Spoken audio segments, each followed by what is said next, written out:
tardes y muchas gracias de nuevo por su interés y la deferencia de estar aquí presentes. Aunque soy un gran aficionado a la música, pero he de confesar que carezco de una formación musical seria, profunda, de manera que muchas de las afirmaciones o algunas de las afirmaciones que haga en torno a la música deben tomarlas siempre con una cierta precaución, y si en el futuro tienen la ocasión, no duden de escuchar la que sería la conferencia dual, es decir, hablar de música y matemáticas por un músico profesional. En cualquier caso, yo soy un adicto a los conciertos que organiza la Fundación Juan March los miércoles por la tarde y que retransmite Radio Nacional, Radio Clásica. Y un poco antes del concierto, como media hora antes, casi siempre entrevistan bien a algunos de los intérpretes o algún experto, algún musicólogo, y en algunas raras ocasiones también a los compositores, normalmente jóvenes, que están presentes en la sala cuando eso ocurre. Y así me he visto por lo menos, ahora recuerdo dos, quizá algunas más ocasiones, en las que esos compositores han estado allí, digamos, de coloquio con el locutor, la locutora de Radio Nacional, hablando de su música, y entonces he escuchado pues hablar de música fractal, de música aleatoria o probabilística o estocástica, de música combinatoria, e incluso recuerdo una ocasión de flujos incompresibles, como si fueran unos fluidos de notas, unas que suben y otras que bajan. En Chicago, en mis años los años 70, hice amistad con Felix Brauder, un matemático de allí, profesor de Chicago, que es, aparte de un buen matemático, es una persona de una gran erudición, y además por razones familiares, pues alguien que quizá conoce y está relacionado con muchas personas interesantes. Y una vez me contó que en una de esas reuniones se encontró con el músico griego Xenakis, y que le estuvo comentando la música que hacía, y que calificaba de probabilística o aleatoria, pero que no le gustaba el nombre. Entonces mi amigo Félix le dijo que existía otra palabra, estocástica, y eso, pues bueno, ahora es un lugar común, de la música estocástica de Xenakis y de muchos otros. Las relaciones entre la música y las matemáticas son muchas y son también muy antiguas, y en una conferencia como esta lo único que puedo aspirar es a presentar unos ejemplos, en absoluto nada exhaustivo. Pero en cualquier caso, como siempre en muchas áreas de la vida, pues es interesante remitirse a las autoridades, de manera que esto es lo que decía Leibniz sobre la relación entre la música y las matemáticas. La música, según Leibniz, es un gran cálculo secreto realizado por el alma que desconoce estar contando y calculando. Otra cita, este es de un músico contemporáneo, Milton Babbitt, que es conocido por sus composiciones de música electrónica, música para sintetizador. Babbitt, que su familia, creo que su padre era profesor de matemáticas, él empezó estudiando matemáticas en Princeton, luego se pasó a las músicas, y cuando yo era un joven profesor allí, a finales de los años 70, mediados de los años 70, Babbitt, aunque todavía estaba jubilado, pero todavía era profesor emérito y daba conferencias, y yo asistí a algunas de ellas, y conciertos. Y bueno, él pensaba esta frase: una teoría musical debe ser establecida como un conjunto de axiomas, definiciones y teoremas, cuyas demostraciones deben derivarse por medio de una lógica apropiada.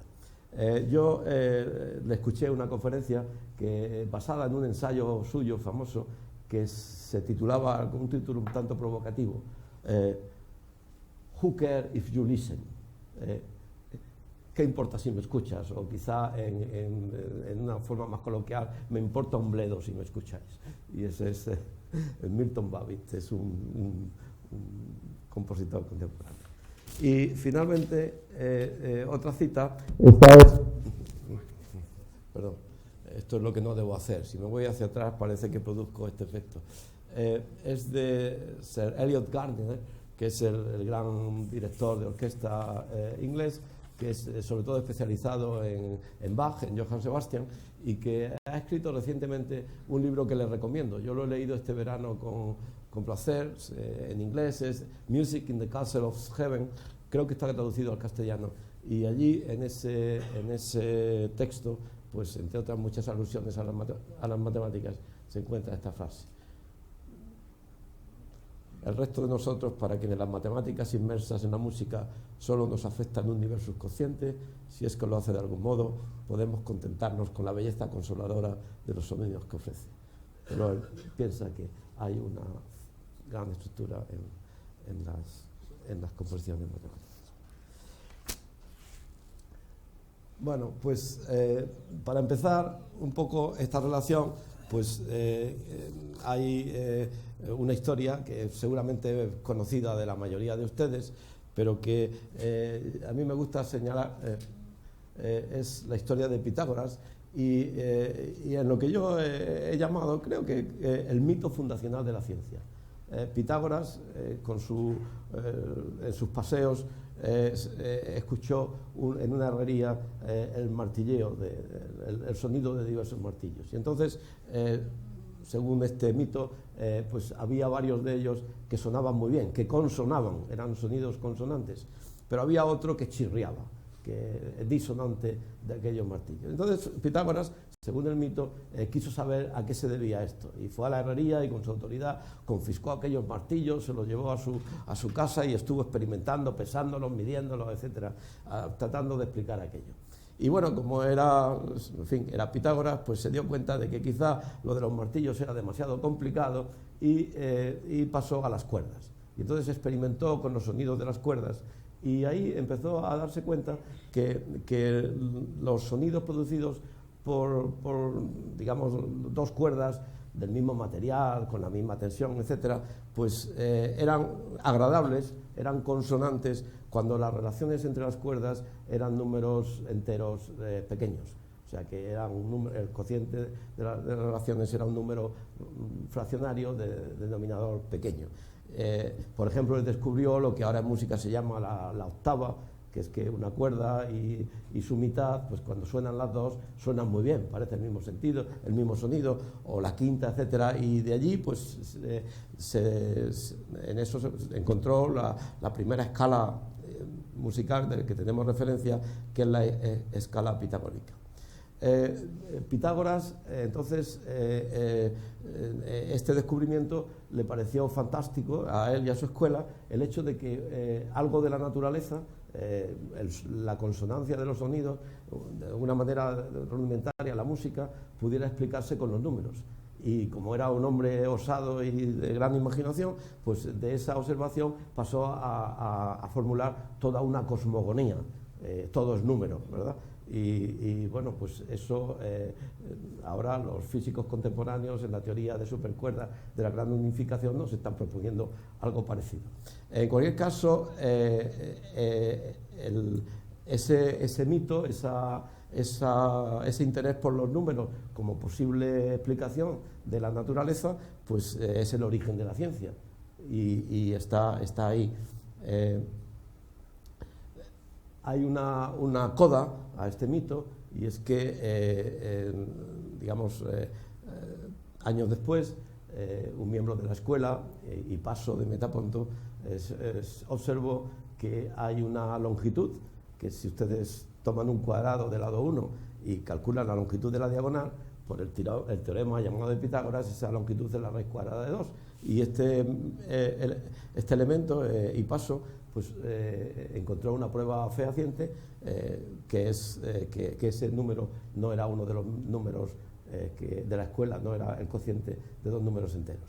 Y eso también pues es probablemente la primera revolución científica que podemos constatar en la historia de la ciencia, la primera vez que se cambia de paradigma, y esta revolución pues produjo realmente un impasse en la ciencia griega, hay un antes y un después del descubrimiento de que raíz de 2 no es uno de esos números.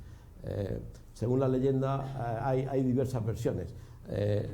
La versión más optimista es que la escuela celebró este descubrimiento que ampliaba el horizonte, produciendo una hecatombe, es decir, sacrificando a 100 bueyes y celebrándolo durante el tiempo con banquetes. Y la otra versión, que es un poco más dura, es que iban por el mar en una barca cuando hizo este descubrimiento Picasso y Paso, y lo tiraron por la borda por haber roto, digamos, la filosofía fundamental de la escuela. Bueno, en cualquier caso, la música y las matemáticas está en este mito que yo creo que es el mito que empezó a considerar que la ciencia tenía un sentido, los números podían explicar la naturaleza.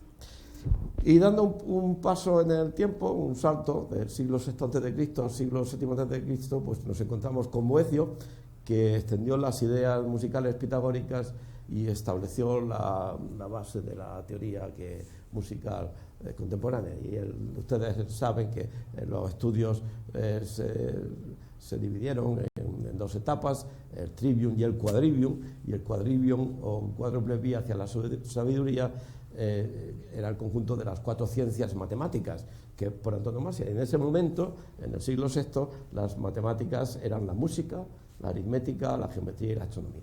Esto luego cambió, la aritmética y la geometría y de alguna manera la astronomía las seguimos considerando matemáticas, y la música, quizá para el alivio de muchos músicos, pues ha dejado de pertenecernos, ya no se considera una parte de nuestro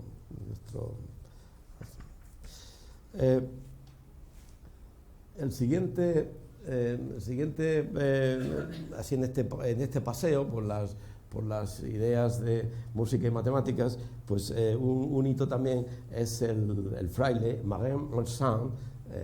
Es un francés en París en el siglo XVII, es contemporáneo de Fermat, del gran Fermat, y también de Pascal, y desempeñó un papel muy interesante como, digamos, en una época en que no había revistas donde se publicaran las cosas, ni internet, ni nada de esto, pues Marin Mersenne a través de cartas estableció un sistema de correspondencia y puso en contacto a todos estos sabios, y él mismo también. Él hizo unas contribuciones aritméticas interesantes. Se habla de los primos de Mersenne, y de hecho ahora con los grandes computadores esos primos tienen un papel muy importante en los algoritmos de factorización y de seguridad de las comunicaciones. Pero en fin, otro de los hitos de Marin Mersenne fue escribir l'harmonie universale. Y en este libro, pues, él escribe, pues, encuentra por primera vez la ley que relaciona la frecuencia de la vibración de una cuerda con los otros parámetros que son relevantes y entonces, pues, se observó que la frecuencia, el número de ciclos por segundo, la altura, que dicen también los músicos, pues es inversamente proporcional a la longitud de la cuerda, y luego, pues, es directamente proporcional a la raíz cuadrada de la tensión que pongamos en la cuerda, e inversamente proporcional a la densidad, a la masa por unidad de longitud. Y esta es una fórmula notable que obtuvo Marin Mersenne, es decir, que de una forma empírica, o sea que él no supo deducir esto de primeros principios, pero encontró esta ley, ¿verdad? Y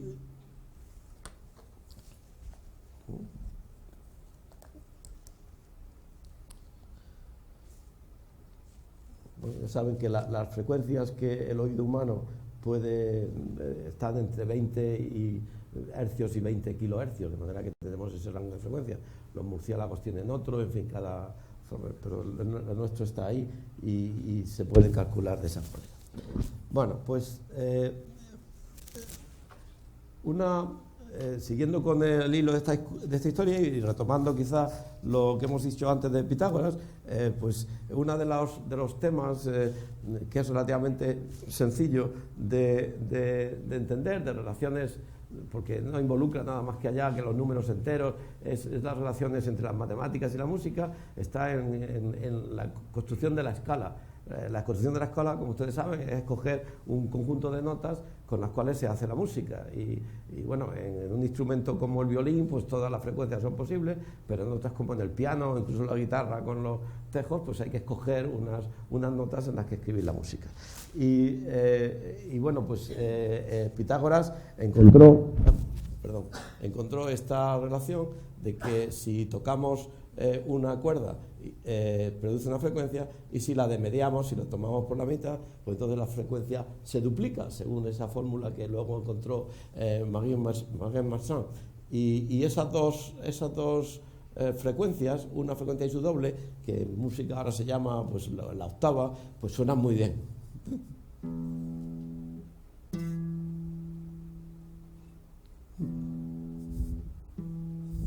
Otra de las frecuencias que también es fundamental es lo que es la quinta. Los nombres estos de octava y quinta es por el orden en que se corresponden esas notas cuando se hace la escala completa.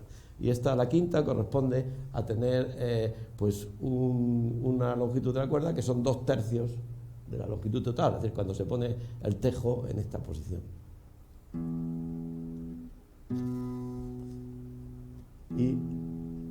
Y según Pitágoras, estos dos sonidos son muy consonantes, suenan muy bien cuando tocamos una con la otra. Y bueno, la cuarta. La cuarta pues es esta nota en la que también es una fracción 3/4, que corresponde, según Marie Marchand, a la frecuencia 4/3 de la original. Es una frecuencia más alta, pero de nuevo se oye muy bien y suena.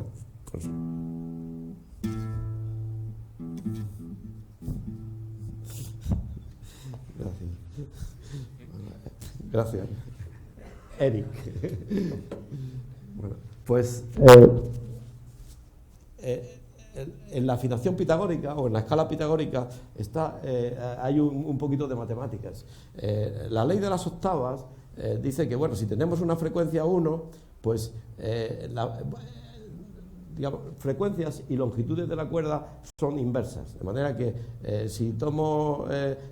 podemos mirar esto como frecuencias o como longitudes, pero siempre entonces si tenemos esta nota y duplicamos la frecuencia, que es de mediar la cuerda, pues esto suena muy bien en la octava. Y la siguiente, si la volvemos a hacer otra vez, pues es la octava de la octava, y todas estas, o si tomamos la mitad, suena muy bien. Esto en un piano se ve muy bien, porque en un piano tenemos posibilidad de tocar varios intervalos de octavas. Y ese intervalo de duplicar la frecuencia es el intervalo de octava. Por otro lado, las quintas, hemos dicho que era 2/3 o 3/2, y de nuevo pues podemos tomar una quinta de una quinta, y eso sería la frecuencia 9/4, y otra vez la quinta, 27 octavos, y así. Y entonces hay una aritmética interesante que se llama, para hacer la escala, que es la reducción por octavas. Eso quiere decir que, por ejemplo, si tenemos la frecuencia 9/4, es haber tomado una quinta, que es 3/2, y volver a tomar otra quinta, 3 por 3, 9, 2 por 2, 4. Pero 9/4 es mayor que 2, y por lo tanto se ha salido de este intervalo de octavas en el que queremos hacer la frecuencia. Y lo que dice Pitágoras es que, bueno, la mitad de esta frecuencia también se oye muy bien, se escucha muy bien, es consonante con ella. De manera que eso es la frecuencia 9 octavos, y esto sí cae ya entre 1 y 2, ¿verdad?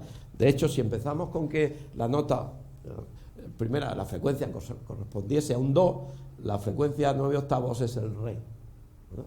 Si ahora volvemos a tomar la quinta del re, tendríamos 27 octavos, ¿verdad? 3/2 de esto da 27 octavos, que también se nos ha ido del 2, y según la ley de las octavas, pues tenemos que dividir por tantas potencias de 2 hasta que el número que nos salga pues esté entre 1 y 2. Y resulta que es 27/16avos, ¿verdad? Y este número va a corresponder luego, cuando miremos la escala, a la frecuencia de la. Si seguimos, el siguiente sería 81/16, que cuando la reducimos según la regla esta de las octavas, nos queda 81/64, y eso va a ser el mi. Y así sucesivamente, pues sacamos las 7 notas hasta que volvemos otra vez al do de la octava superior. Y esta es la afinación o la escala pitagórica, ¿no?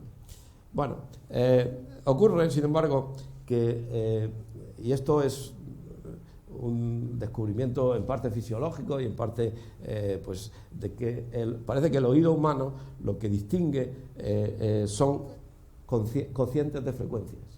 De manera que el intervalo musical es siempre un cociente.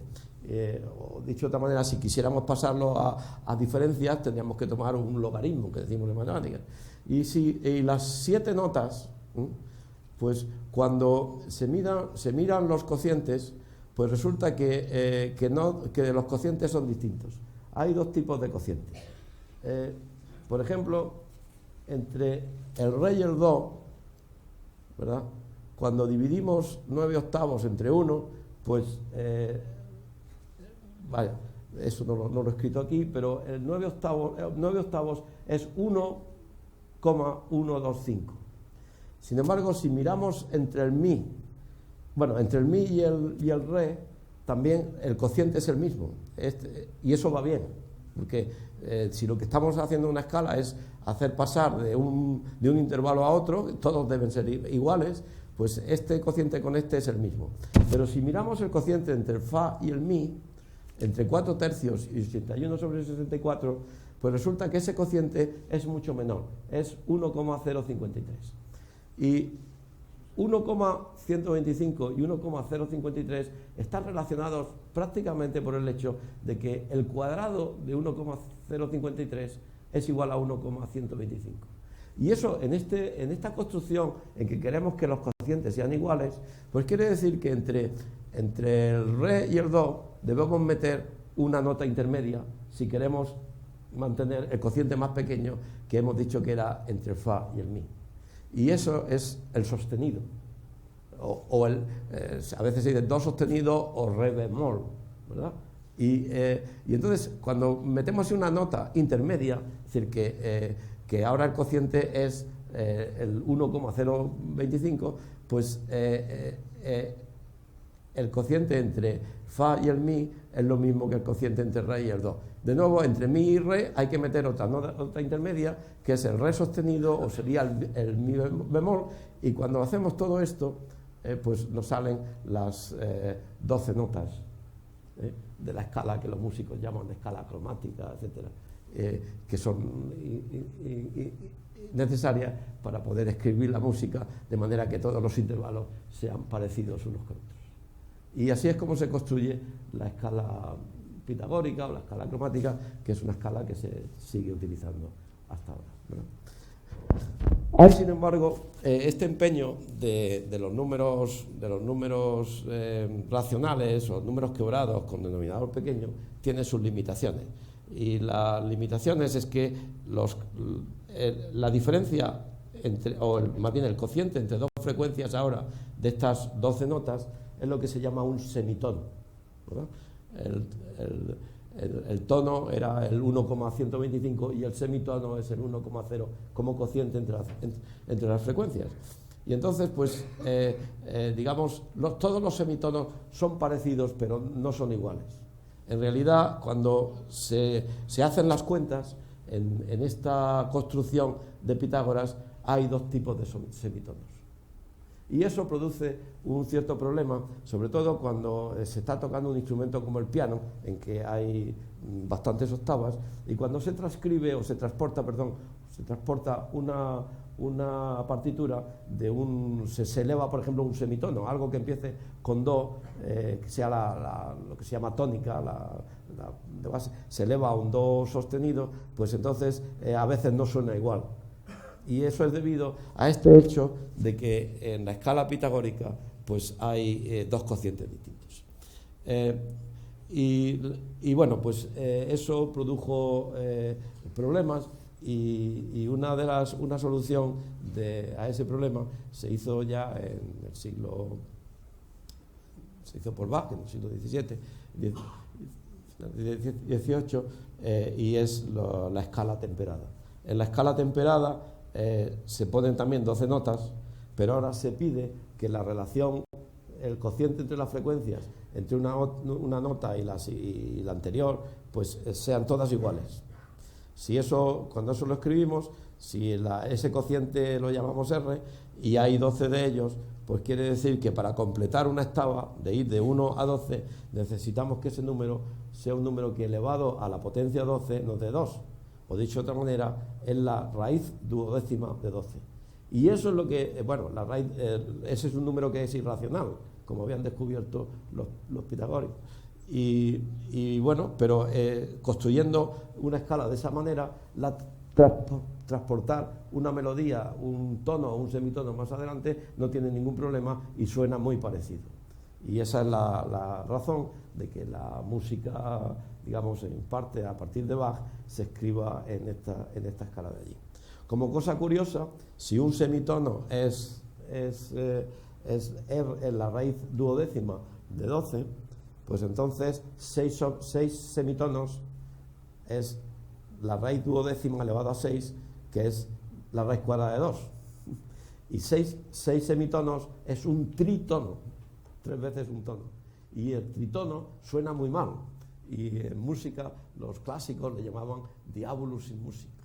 De manera que la raíz cuadrada de los pitagóricos pues ha pasado también a los textos como el diablo, porque esa combinación de un tritono parece que suena muy mal, salvo a los modernos. De Schoenberg para acá se ponen tritonos por muchos sitios.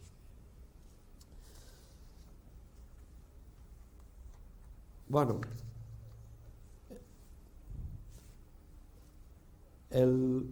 como he dicho, la relación entre la música y las matemáticas es muy rica y yo solamente puedo poner aquí el énfasis en unos pocos ejemplos. Y para cambiar un poco de tercio, hacer la conferencia un poco más rica, pues vamos a mirar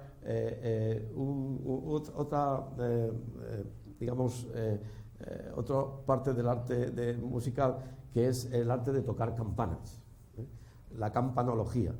Y bueno, pues imagínense que esto es anterior al barroco, en la música medieval hay partituras de cómo se tocan las campanas, y entonces en las torres tenemos los carillones con distintas campanas allí, cada una tiene un tono, desde el más agudo al más grave, y cómo se tocan esas campanas.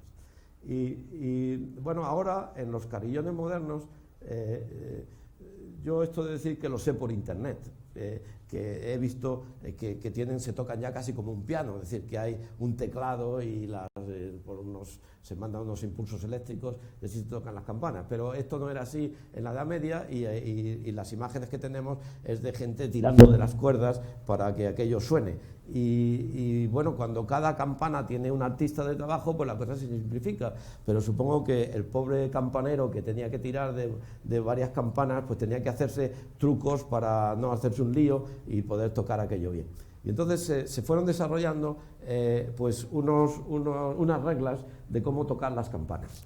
Y supongamos que tenemos un conjunto de campanas. Los matemáticos decimos n campanas, pero luego n no puede ser muy grande, porque supongo que tenemos un conjunto de n campanas. Entonces, el arte de la campanología es que se tocan. Empezamos, por ejemplo, con la cosa más sencilla, que es tocar, qué sé yo, desde los más graves hasta el más agudo, ¿verdad? Eso quiere decir que hemos puesto las campanas en un orden y tocamos lo que se llama una permutación. Y ahora no vamos a tocar siempre la misma, hay que cambiar, y entonces pues en la siguiente toque se toca otra permutación de las campanas, y así otra permutación de las campanas. Y las reglas de la campanología medieval es que, empezamos de alguna manera, de la más grave a la más aguda, o viceversa. Cada campana suena solamente una vez en toda permutación, es decir, que hay que tocar todas las campanas para luego volver a empezar, tocar todas las campanas y luego volver a empezar otra vez. Pero no siempre la misma, que sería muy monótono. Entonces, de una permutación a la siguiente, cada campana puede cambiar a lo más una posición. Es decir, que si estaba en la posición tercera, pues o pasa a la segunda o pasa a la cuarta, o se queda como está, pero no podemos pasar de la segunda a la quinta, eso no está permitido. Claro, y la otra cosa es no repetirse. Y la idea es, cómo se pueden tocar campanas así. Bueno, pues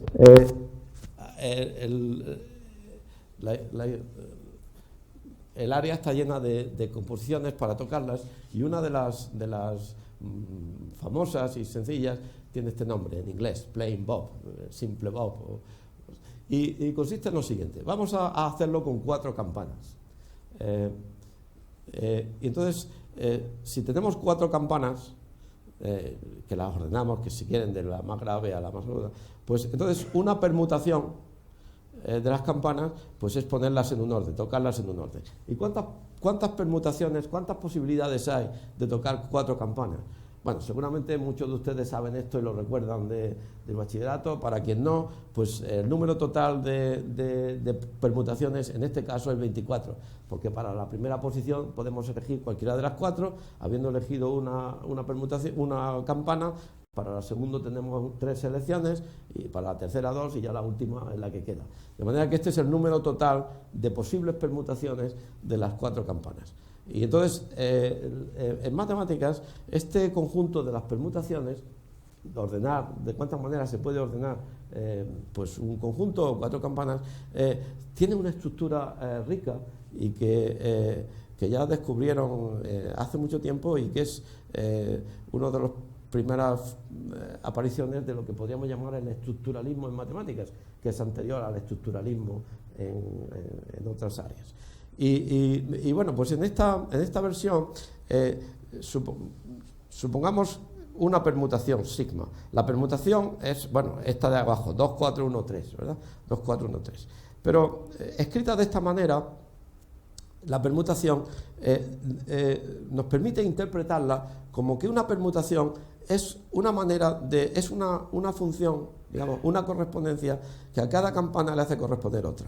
Entonces, por ejemplo, esta permutación 2, 4, 1, 3, que le he llamado sigma, pues quiere decir que la campana primera pasa a la segunda posición, la campana segunda a la cuarta, la campana tercera a la primera y la campana cuarta a la tercera. He escrito aquí, la imagen de 1 es 2, la imagen de 2 es 4, la imagen de 3 es 1, la imagen de 4 es 1.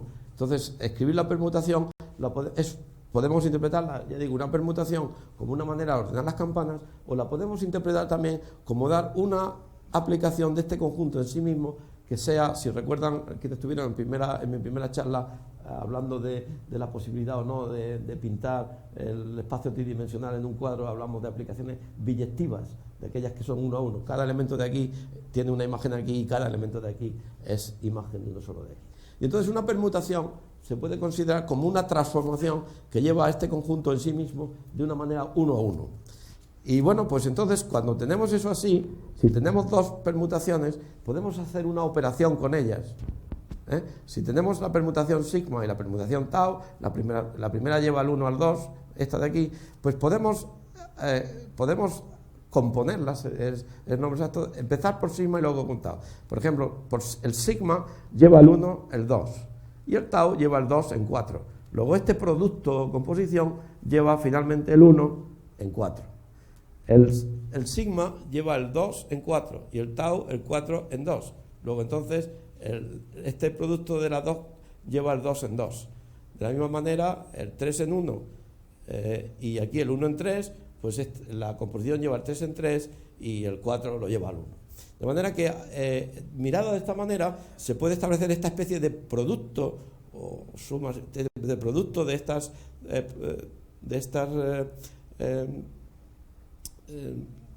permutaciones y conseguir con 2 una de ellas. Ahora, lo curioso de este producto es que viola la propiedad conmutativa. No es lo mismo empezar con sigma y con tau que empezar con tau y con sigma. De hecho, aquí, si empezamos con tau, el 1 va al 3 y el sigma el 3 al 1. Vean, si empezamos con sigma y luego con tau, el 1 se mantiene fijo, mientras que en la otra composición el 1 iba al 4 y así. Pero eso permite dar a ese conjunto de las permutaciones una estructura, por eso es estructuralismo. Esa operación no es conmutativa, pero sí es una buena operación, es asociativa, en el sentido de que podemos agrupar, si tenemos varios factores en la manera que queramos. Hay una unidad, algo que que es la identidad, la permutación que nos deja todo, pues cuando la componemos por un lado o por otro nos da la identidad, y además hay inversos. Si alguien me da una permutación sigma, puedo encontrar otra que al componerla con ella sea la identidad. Por ejemplo, si alguien me ha dado la permutación 2, 4, 1, 3, pues su inverso es la 3, 1, 4, 2, porque fíjense, el 1 me lleva al 3, pero aquí el 3 me lleva al 1, el 2 me lleva al 1, pero el 1 me lleva al 2, y la composición, pues el 2 lo deja fijo, y así con todos los demás. Entonces, en matemáticas, un objeto, un conjunto en el que hay una operación que tiene estas propiedades, pues recibe un nombre. Se dice que tenemos un grupo. Y los matemáticos descubrieron estas cosas pues al estudiar las raíces de las ecuaciones primero, y finalmente hay una historia romántica con un matemático francés, Évariste Galois, que estudió esto y resolvió uno de los problemas clásicos de las matemáticas de los griegos, que es el saber cuándo se puede resolver una ecuación con radicales. Pero bueno, esto es en tiempos ya de la Revolución Francesa, lo que estoy mencionando, la teoría de Galois, y ha cambiado el mundo, porque ahora cuando los físicos nos hablan y hacen propaganda de sus quarks y de sus partículas elementales y nos dicen que tienen color, sabor y todo ese tipo de cosas, y está muy bien, parece que entendemos algo, pero cuando queremos realmente saber qué hay detrás de aquellas cosas, pues lo que hay son grupos y unas cosas que se llaman representaciones. De manera que esta noción Bien, bueno, pues los matemáticos detectaron esta estructura, un conjunto con esas operaciones, y se dedicaron a ver qué propiedades tienen.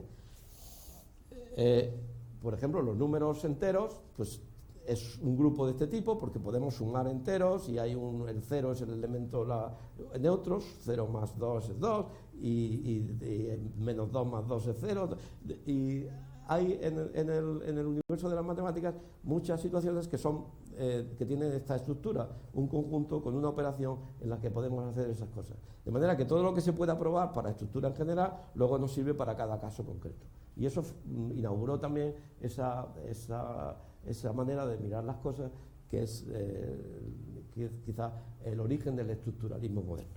Bueno, pues voy a mencionar otro conjunto que es también un grupo, un conjunto con una estructura. Y es muy interesante. Piensen en un cuadrado, ¿verdad? Y de lo que se trata es ver las simetrías que mantienen a este cuadrado, lo transforman en sí mismo. Entonces, bueno, aquí tenemos el cuadrado y hemos puesto los vértices, 1, 2, 3, 4, y bueno, pues la identidad que al 1 le lleva al 1, etcétera, lo deja fijo. Eso, por supuesto, es una simetría del cuadrado. Pero tenemos muchas más. Por ejemplo, si trazamos este eje, que es lo de media por la mitad, pues entonces hay una simetría que es la reflexión respecto a este eje. Lleva el 1 en el 2, el 3 en el 4, el 2 en el 1 y el 4 en el 1. Y eso, si lo miramos, es una de estas permutaciones de las que hemos estado hablando antes. De manera que si codificamos como una permutación, pues el 1 va al 2, el 2 va al 1, el 3 al 4 y el 4 al 3. La simetría horizontal, pues también al cuadrado lo transforma en sí mismo. Aquí el 1 va al 3, el 3 al 1, el 2 al 4 y el 4 al 2. Pero también tenemos la simetría respecto a una diagonal, que mantendrá fijos el punto 2 y el 3, ¿verdad? Pero el 1 va al 4 y el 4 va al 1. Y la otra diagonal, y luego tenemos también rotaciones. Si rotamos 90 grados el cuadrado, pues se transforma en sí mismo, y en una rotación de 90 grados, pues ya ven, el 1 va al 2, el 2 va al 4, el 4 va al 3 y el 3 va al 1, ¿verdad? Y en una otra rotación de 180 grados, pues aquí está codificada, y finalmente la rotación de 270 grados, pues es esta de aquí. Y entonces, ahora, en este caso, es claro que si hacemos primero una de estas cosas y luego otra, pues nos sale otra nueva simetría del cuadrado. Y estas operaciones, pues resulta que también tienen la misma estructura que he dicho antes, forman un grupo. Podemos calcular los inversos, etcétera. Y este grupo se llama el grupo diédrico, de cuatro elementos, y el grupo anterior que hemos estado mirando pues esto se llama el grupo simétrico de todas las permutaciones. Y ahora es claro que cuando hemos codificado las simetrías de un cuadrado, pues podemos considerar las simetrías del cuadrado como casos particulares de ese grupo simétrico, son transformaciones. Luego este grupo está dentro del otro grupo más grande, es lo que en matemáticas se llama un subgrupo, y entonces los matemáticos que han estudiado esta estructura pues conocen propiedades el número de elementos de un subgrupo siempre tiene que ser un divisor del número de elementos del grupo. De hecho, el grupo simétrico, hemos calculado antes que tenía 24 elementos, y el grupo de la simetría del cuadrado, el grupo diédrico, tiene 8 elementos. El cociente, que son 3, tiene también un nombre. Hay una manera de dividir un grupo por un subgrupo, y eso se llama el grupo cociente, o el índice, y el teorema de Lagrange. Hay toda una serie estudiada aquí que permite estudiar, entender ese cociente de los grupos. Pues bien, el problema de los campanilleros, de tocar las campanas, era de tocar todas las permutaciones del grupo simétrico, todas las 24, ateniéndose a esas reglas, de que no se podían, entre una permutación y otra, variar cada campana más de una posición, y no hay que repetirse. Y eso, ya puesto así, no es un trivial, no es evidente que haya una solución a ese problema. ¿Es posible tocar el grupo simétrico de campanas atendiendo a esas reglas en un carillón? Bueno, pues la respuesta es que sí, y la solución viene a través de esta estructura que hemos estado analizando. Fíjese, aquí lo que está escrito es el grupo diédrico, que es un subgrupo de las 24, y está escrito aquí. Y entonces, en esta operación, en esta primera operación, cambiamos la posición del 1 con el 2 y del 3 con el 4. Por eso está escrito como doble X. La X es una posición en la que la primera campana y la última campana se quedan fijos, pero los dos de en medio intercambian la posición. Y bueno, se van repitiendo estas dos operaciones. Y lo que vamos sacando aquí son los elementos de ese grupo de simetría del cuadrado, la identidad, la simetría vertical, la rotación, la diagonal en un sentido, la otra, etc. Bueno, pues ahora, esta estructura es fácil de memorizar y de tocar, y ahora lo vamos a interpretar aquí. Y esto es tocar un subgrupo del grupo simétrico, que es tocar todas las campanas. Y lo que descubrieron los campaneros medievales es que ahora hay una operación extra que equivale a multiplicar todos estos elementos por esta permutación omega, y lo que hace esta multiplicación es formar lo que en matemáticas se llama un cogrupo, uno de los 3 elementos del grupo cociente, y este cogrupo tiene otra vez la misma estructura y se vuelve a tocar aquí y salen todas estas combinaciones, y cuando comprobamos todas los pasos siguen la regla de la campanología. Y esto se hace otra vez, se pasa al tercer cogrupo y llegamos a la inicial, y hemos completado el problema de los campaneros de tocar 4 campanas con esas reglas y sin repetirse. Y bueno, en el Instituto de Ciencias Matemáticas, ICEMAT, hemos organizado un grupo amateur de campanilleros que nos lo van a ofrecer ahora aquí, cómo tocar este grupo simétrico a través del diédrico. Por favor, le llamamos nuestro grupo de ángeles, porque ángeles y ángel es, salvo el director, que se llama Eric, los demás tienen en su nombre ángeles o María Ángeles, ¿no? Entonces, fíjense que van a ver esas dos posiciones, la doble X, que es cambiar la posición entre los dos, y la otra X, que es cambiarlo de en medio. Por favor.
Bueno.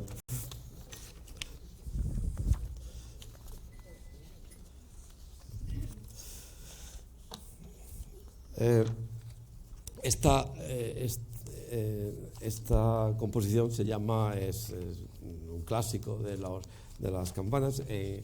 Creo que en España no tenemos mucha tradición al respecto, pero en el Reino Unido y en Irlanda hay mucha afición y hay grupos de campanilleros que se desafían y que tratan de tocar incluso versiones más complicadas. Pero cuidado, esto lo hemos hecho con 4 campanas, que eran 24, ¿verdad? Y si pensamos que más o menos en 4 campanas hemos tardado 2 segundos en tocar cada permutación, así aproximadamente, pues todo nos ha llevado en torno a 1 minuto, 48 segundos o así. Pero supongan que tenemos ahora 5 campanas y quisiéramos tocar el grupo simétrico. Bueno, 2 cosas.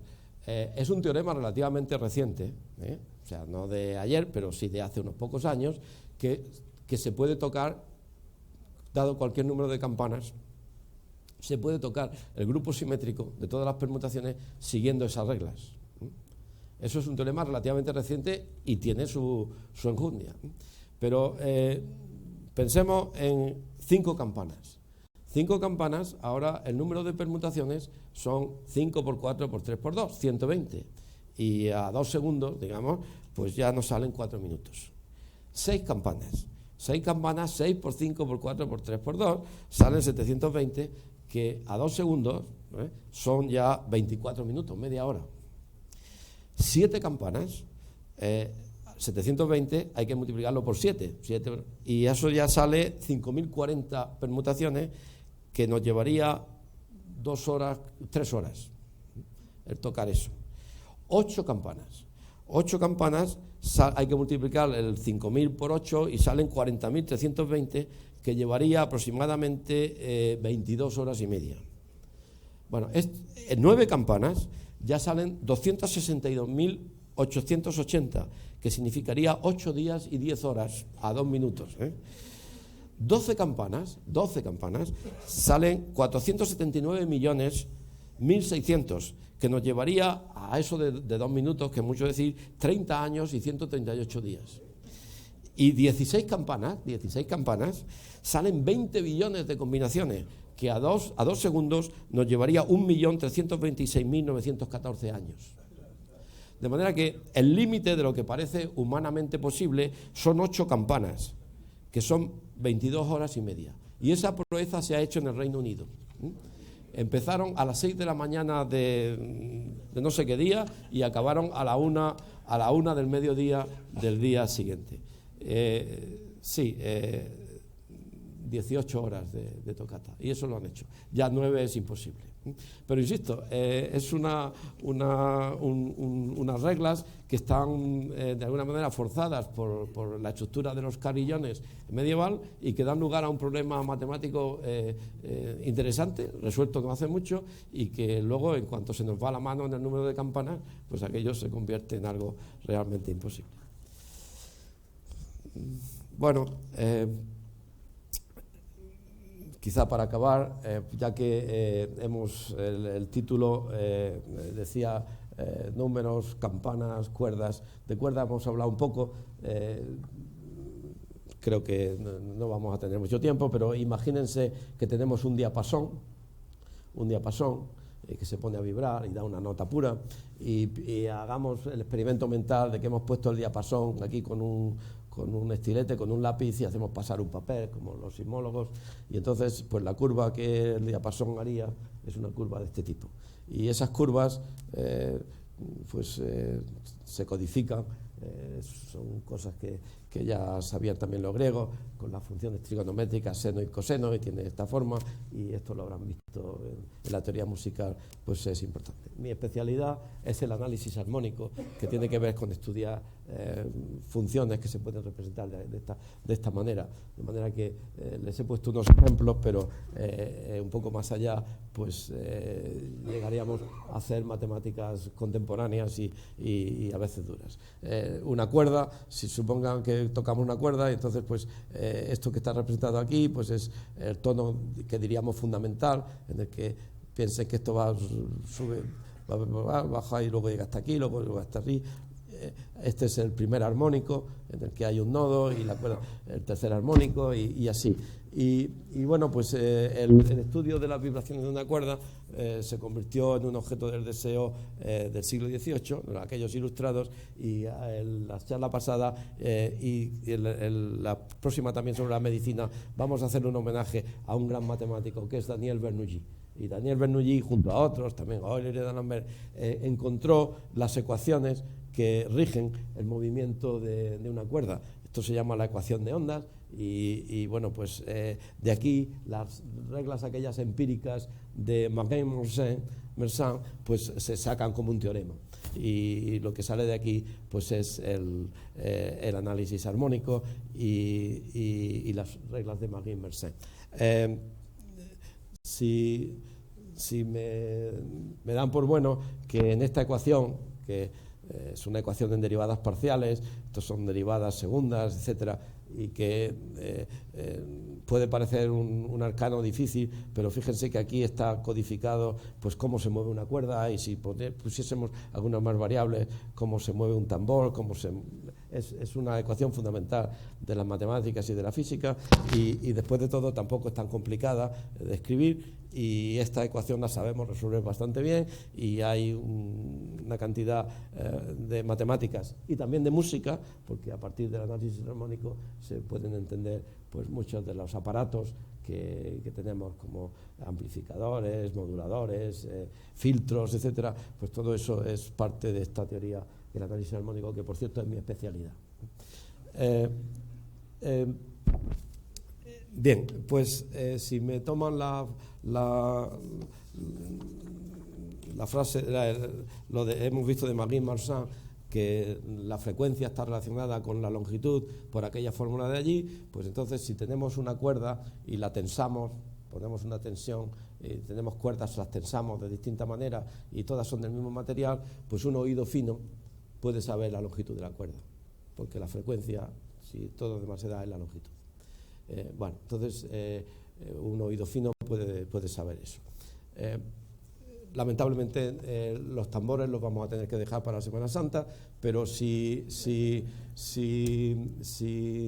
estuviésemos tocando un tambor, pues resulta que también hay un análisis armónico parecido a este, que entendemos muy bien, pero que es más complicado. Y de hecho tengo entendido que escribir música para percusión y cuerda y viento y cuerda se van bien, pero con la percusión es algo más complicado, y nosotros matemáticamente eso lo entendemos porque la naturaleza de lo que llamamos los autovectores o las frecuencias es distinta, y hay otras funciones por allí que aparecen que son más complicadas, que se llaman funciones de Bessel, etcétera. Pero en cualquier caso, la música del tambor pues dio lugar a una interesante cuestión matemática ya en el siglo pasado, y de hecho yo conozco a un gran matemático del siglo pasado que se llamaba Kac, probabilista y analista, y formuló un problema muy divertido, que es si uno puede escuchar la forma de un tambor. Es decir, que si sabiendo las frecuencias que toca el tambor, un oído fino podría determinar la forma del tambor. Y durante años ha sido un objeto del deseo. De hecho, yo no trabajé nunca en ese problema, porque uno tiene que escoger unos problemas u otros, pero sí tengo amigos y compañeros que se dedicaron muchos años a tratar de resolver eso. Finalmente, y esto es un resultado reciente, pues reciente debe ser de hace 20 años, pues se probó que no, que hay geometrías distintas, tambores distintos que suenan igual. Aunque si ponemos alguna restricción en la forma, los tambores son razonables, son lo que no son convexos, es decir, entonces sí, entonces dos tambores convexos pues suenan distintos, y un oído fino podría decir si está tocando un tambor rectangular o un tambor circular o así. De nuevo, eso es una pregunta muy bonita que vino a través de la música, las matemáticas, y que luego pues tiene consecuencias muy importantes en otras áreas, desde la medicina a la física, etc. Pero bueno, muchas gracias. Mejor lo dejamos aquí.